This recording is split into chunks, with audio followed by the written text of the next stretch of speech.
Project management concepts may seem tough at times, but not to worry. You have a coach who makes it as easy as ABC. Here he is to set things straight for you. Your friend, Phil. Hello, my friends. What's up? How you doing? 2019, it's off to the races. I thought I should let you know that the FORMULAMANIA course is going to be holding on Saturday. So if you haven't signed up, you want to go to pmsucceed.com and you want to look for that FORMULAMANIA link and sign up, okay? So take a good look at it. Go there, sign up. I wanted to give you a quick idea of what is going to be covered in FORMULAMANIA. In FORMULAMANIA, we're going to go all out and we are going to be covering every single formula that is relevant to the PMP exam.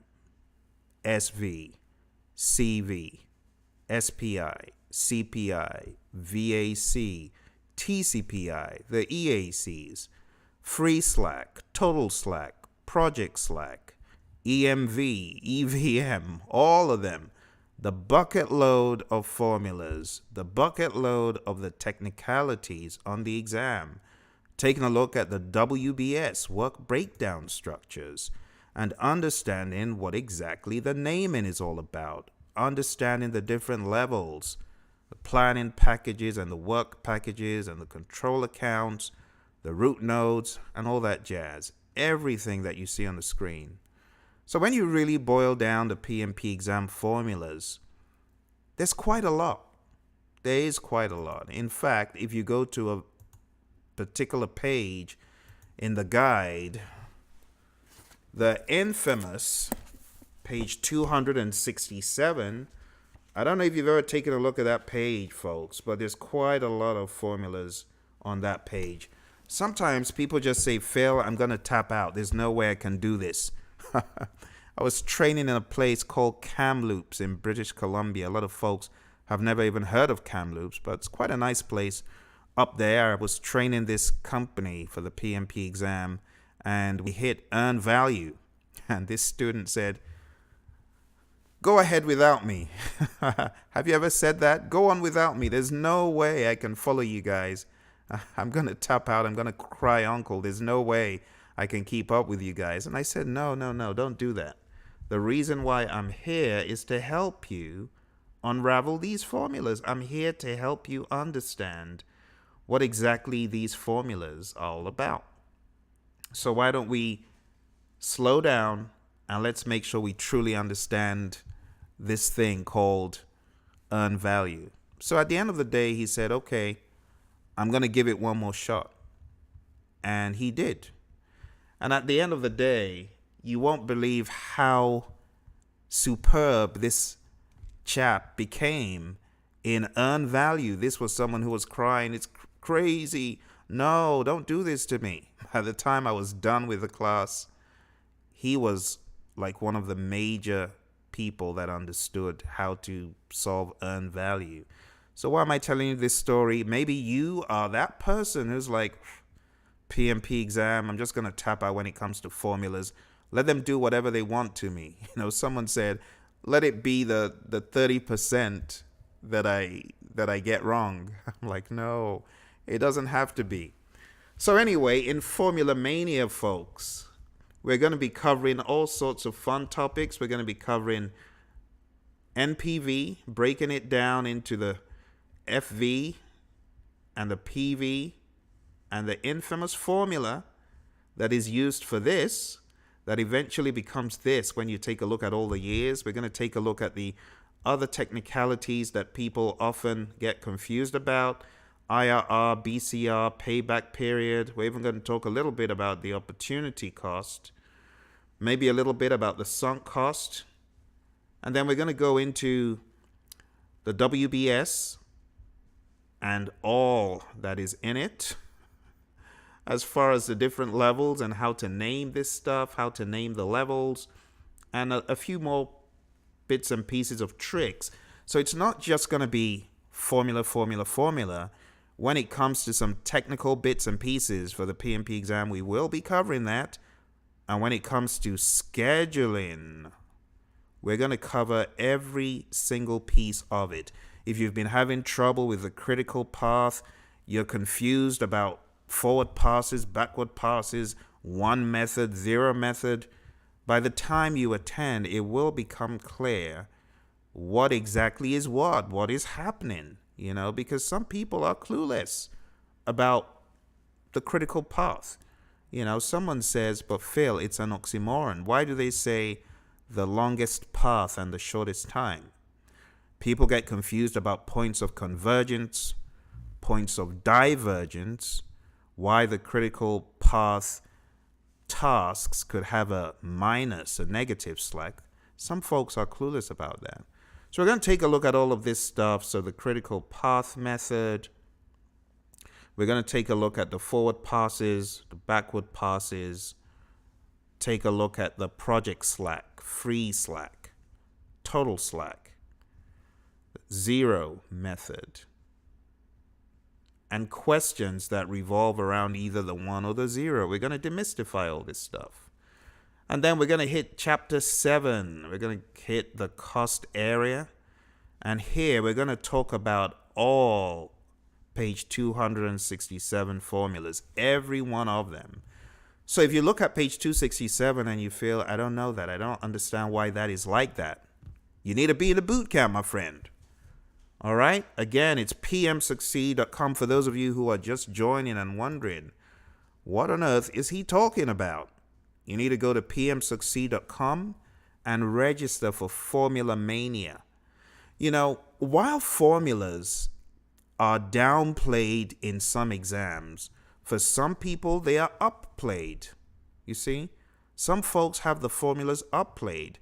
And let me tell you this, I have noticed that a lot of folks that tap out of formulas, they find a lot of the ITTOs hard, you see, because it has to do with a lot of technicality. It does. And if you found these formulas to be difficult, it is most likely that when we begin talking about other things such as data flows and things such as that, it is likely that those folks may find it difficult as well to comprehend, like data flows, how things flow from one place to another. So it's all sort of interwoven, and you need to be in that zone of technicality to be able to tackle these slightly technical things, all right? And in the course, if need be, we'll throw in a few data flows and explore the different knowledge areas and how the processes in the knowledge areas interact. You see, so this is going to be really big. So all of those EACs, all 4 of the EACs, your SPIs, your CPI, we're going to build on this gradually so people don't get lost. CV, SV, TCPI, the various ways that earned value is calculated, all the BCWPs and BCWSs and ACWP, all of those 4-letter acronyms people don't want to talk about. Even some instructors don't want to talk about this stuff. I'm like, why don't you want to discuss this stuff? This is stuff that will help people. So all of these things I'm writing on the whiteboard, we're going to address them, folks. We're going to tackle them. We're going to bring them down from the pedestal that people have put them on. People put in earned value on a pedestal. We're going to bring all that stuff down so people can see there's no big deal at the end of the day. It's common sense on steroids. That's what a lot of this stuff is. So we're going to go all out looking for all these formulas. When it comes to quality, what are we going to do with quality? We're going to look at those pesky diagrams that people don't like looking at, right? We're going to look at the infamous control chart, okay, the rule of 7, and all of those regular suspects, scattered diagrams, the Ishikawas, things that people might know, and of course have a little chat about why we should be concerned about the 99.9997. Let's take those and turn them upside down. Some people will run for the hills. Oh dear, I'm sorry, I couldn't help throw that in. It's very dry subject matter. So we got to make it a little bit lively once in a while, right? All right, so that we're going to do that in quality. We're going to look at all those control charts. We're going to take a look at the difference between the managed quality versus the control quality, okay? Now, remember, I did say it's formula mania, but when it comes to the interaction of these things, that gets a little bit technical as well. So it's important that we balance it out. While we're going to be hitting formulas hard, we're also going to be addressing interrelationships of processes to make it very wholesome for people who need that, okay? When it comes to resource management, of course, you know, the estimate activity resources process, it employs estimating approaches, so we'll take a look at the various estimating types, okay? When it comes to communications, the infamous n times n minus 1 divided by 2, we'll take a look at that. When it comes to risk, we'll take a look at decision trees, so you better get ready to solve some problems. We'll take a look at decision tree analysis. We'll take a look at expected monetary value. We'll take a little look at what you need to do with the probability distributions, on what you need to know about that without going to the deep end. And then we hit our favorite chapter where we wear a different hat. I'm talking about procurement. This is where you wear the buyer hat. Now, in procurement, word of advice, don't go on the deep end to the loopy land, the la land of the PTA, okay? People trying to make you run for the hills because of PTA, they ain't with the program. For PTA, you need to know what it is, and that's exactly what I'm going to be telling you. Once upon a time, I used to put this stuff in our mock exams until students started banging down the door. Phil, are you out of your mind? Why are you doing this to us? You made me study PTA for 4 hours. I didn't even get one single question on the exam. And it began to re-echo all around the universe on LinkedIn. If you're tuned into the PMI group on LinkedIn or other groups where the PMP dogma is discussed, you know that PTA, it's like a waste of your life. Why are you doing that to yourself? Know what it is, but don't kill yourself over it. So I've stopped featuring that on mock exams. I'm not going to kill anyone with that. But for PTA, folks, what you do need to know is what it is, and you need to understand the relevance to the buyer and the seller in a fixed price incentive fee arrangement. Other than that, don't go into the loopy land, okay? Now, when it comes to procurement, you should be able to manipulate information to solve basic math questions, such as, this is the cost, this is what it will cost to dispose of it, this is what the rent costs, this is what it costs to buy. Should you buy? Should you rent? What should you do? So basic maths can see you through procurement management. Just go dust your maths brain from way back in high school, and you should be able to solve pretty much anything in that regard. Just get into the zone. Also, the devaluation of a commodity, understanding that concept is important. So we will touch on that as well. Go into the final one, stakeholder. What is technical in stakeholder? Well, not much until you begin to draw things like this and you begin to think about stakeholder attitude in addition to power and interest. And you get the dreaded stakeholder queue. But I don't think that's really a showstopper. But nonetheless, we're going to really talk about what exactly the stakeholder cube is, what it means, and then we'll take another look at our friendly neighborhood power interest grid. MK. What do those mean? When is it an M? When is it the other M? When is it that K? When is it that K? We're going to talk about all that stuff, folks. So, hey, do yourself a favor.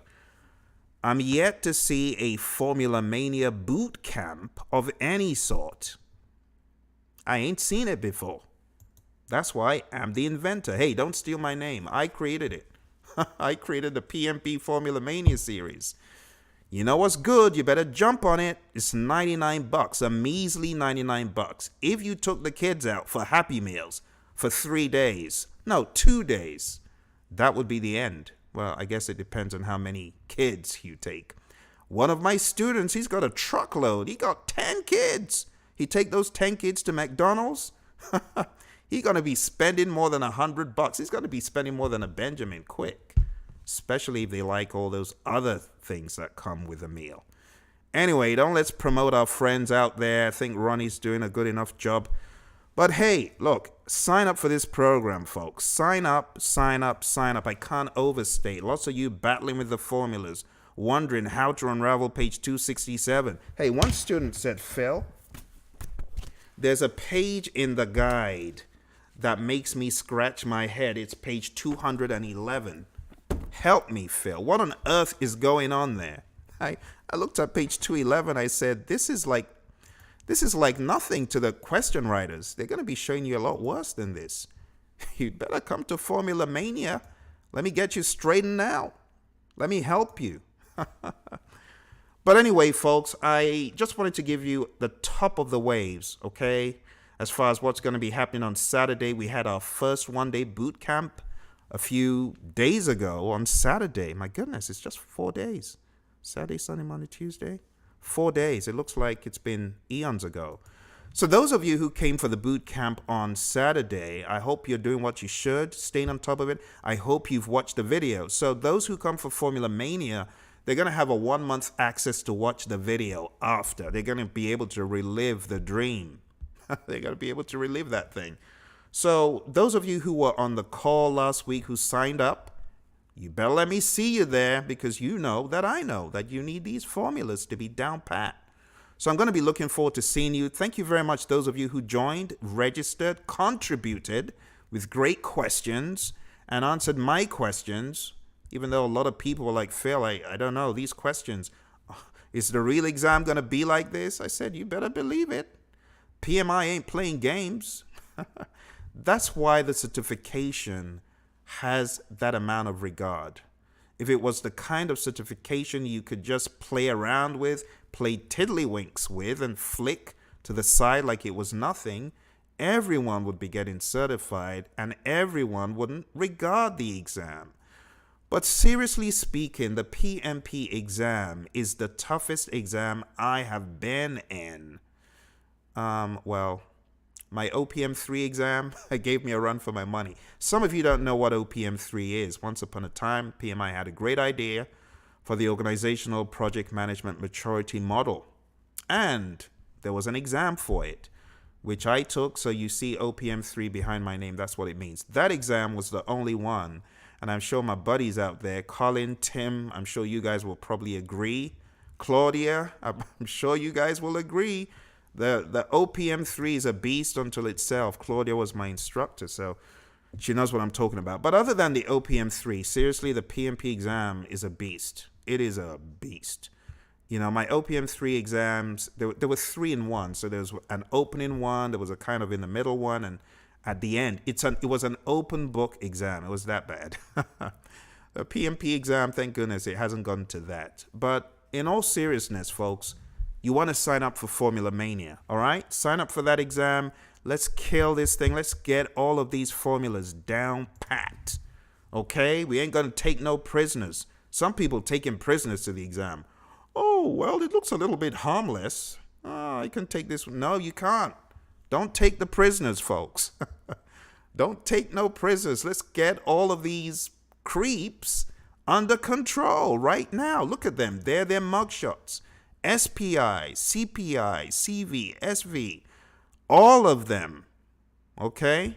So let's do this thing, folks. I appreciate you. If you got any questions for me, now would be a good time to chat them in. Okay? So if you have any questions, I'm going to give it a minute. I'm just going to get a quick drink here. Nothing in the realm of off limits. I'm in the workplace, right? So nothing in those realms. Just a drink of water. Why don't you send me a chat if you got any questions I can answer on a different call, and I'll be back in a minute, okay? I look forward to your chats.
Don't you have any questions?